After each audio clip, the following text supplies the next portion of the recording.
As Los Angeles enters the 8th day of battling relentless wildfires, a combination of drought conditions, low humidity, and powerful Santa Ana winds have fueled the inferno. In some areas, winds have reached hurricane strength, with speeds of up to 160 kilometers per hour. The fires have burned more than 16,425 hectares, 40,588 acres, about the size of Washington, D.C. The Palisades blaze and the Eaton fires have caused most of the damage. At least 24 people have died due to the wildfires.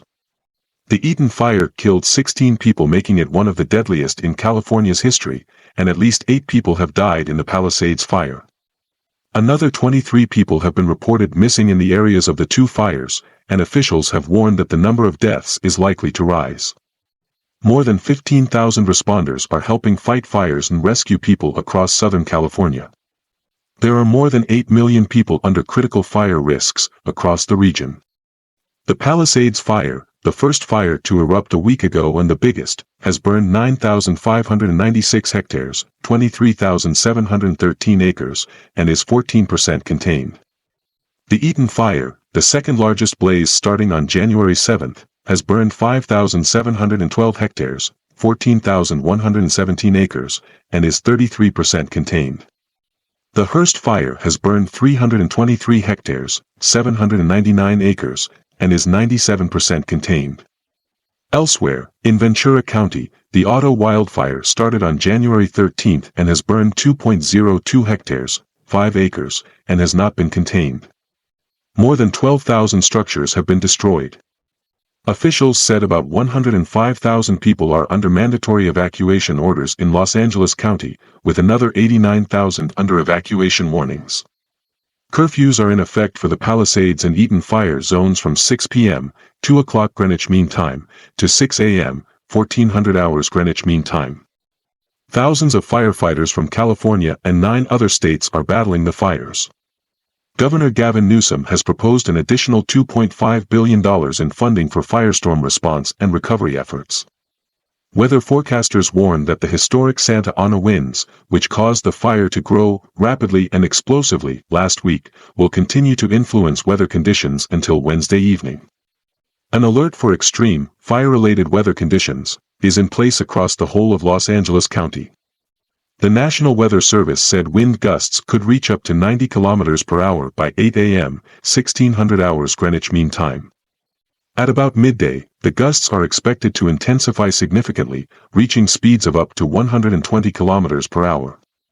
Later in the day, at about 4 p.m., midnight, the forecast indicates that strong winds will persist, and they could maintain speeds of about 100 kilometers per hour through Tuesday. However, wind speeds are also expected to ease after Wednesday evening, leading to more moderate conditions. The region remains critically dry and is not expected to see significant rainfall until at least next month. When you have these high winds, it's not just the existing fires you have to worry about, but the new fires being sparked. Once the wind gets going, it's not like a single line of fire moves steadily downhill. It's embers flying for kilometers overhead. The Los Angeles Department of Water and Power cautioned that it might cut power to customers in high fire risk areas as a precautionary measure to prevent further fires from igniting. According to the department, the outages could last longer than 48 hours.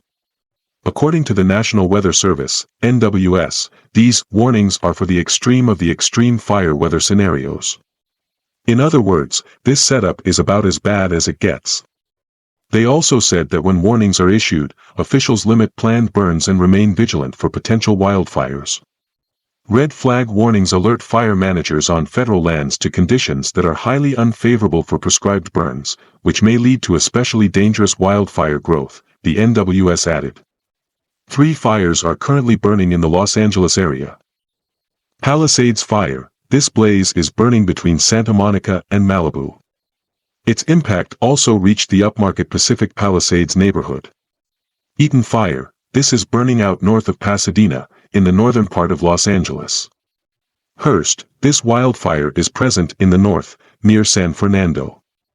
Once the wildfires are brought under control, authorities are expected to begin the search for survivors, work on identifying victims and initiate cleanup efforts, all while striving to restore order to affected areas.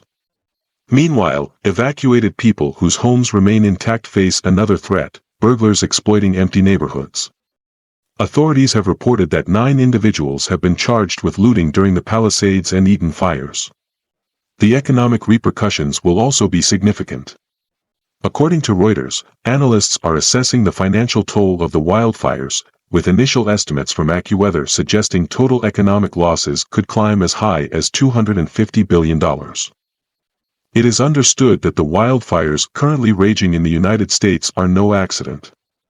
Fire has become one of the phenomena that have been occurring in recent days, such as floods, lightning floods, cloudbursts, storms, ice storms, earthquakes, volcanoes, etc. It is likely to spread from country to country. No matter how great the technology and economic security of the country is, those countries need to extend a helping hand in national disasters like this. These are not good times for America, especially when it is predicted that anyone who supports Israel will be beaten. No matter what, let's pray for the American people. Let the wildfires go out. Let the storms be calm. Peace be upon the people.